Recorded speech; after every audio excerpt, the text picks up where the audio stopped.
За өнөөдөр бол Монгол Улсын их хурл бол 9 дахь удаагийн сонгуулиар бүрэлдэн бий болсон ийм их хурл. Өнөөдөр Улсын их хурлын 126 гишүүн нэр дэвшигчийнхаа хувьд өөрсдийн мөрийн хөтөлбөр гэж хувь нэр дэвшигчийн мөрийн хөтөлбөр гэж байхгүй. Парламентд суудал бүхий 4 нам, 1 эвсэл буюу парламент судалтай 5 улс төрийн хүчин бол мөрийн хөтөлбөртэй. Энэ мөрийн хөтөлбөрөө биелүүлдэг байх нь чухал юм аа.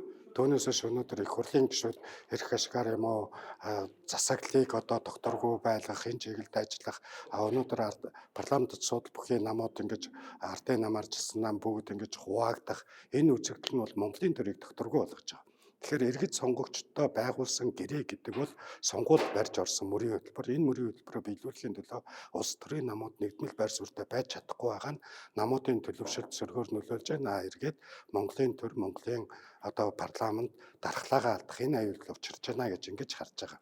Тийм болохоор улсын их хурлын гишүүдийг одоо энэ 9 удаагийн сонгуулиар иргэд сонгогчдод эргүүлэн татдаг байх тухай байнга асууж, байнга санал хэлдэг, сонгуулиар тэгнэ гэж хэлээд маргааш нь байхгүй болдог. Тэгэхээр энэ асуудлыг хариуцлагажуулах Монголын төр, Монголын парламент, улсын их хурлын гишүүд нь иргэдийн сонгогчдоос авсан саналынхаа үр дүнд байгаагаа ойлгож ажилладаг байх, хариуцлагатай байх. Энийг схемчлэгээр ингэж улсын их хурлын тухай хуулинд өөрчлөлт оруулах, дагалдуулан сонгуулийн тухай хууль болон улс төрийн намын тухай хуульд өөрчлөлт оруулахаар хуулийн төслийг үзэл баримтлалын хүрээнд нь баталж өнөөдөр ингээ улсын их хурлын дарга дүргэн мэдүүлж байна.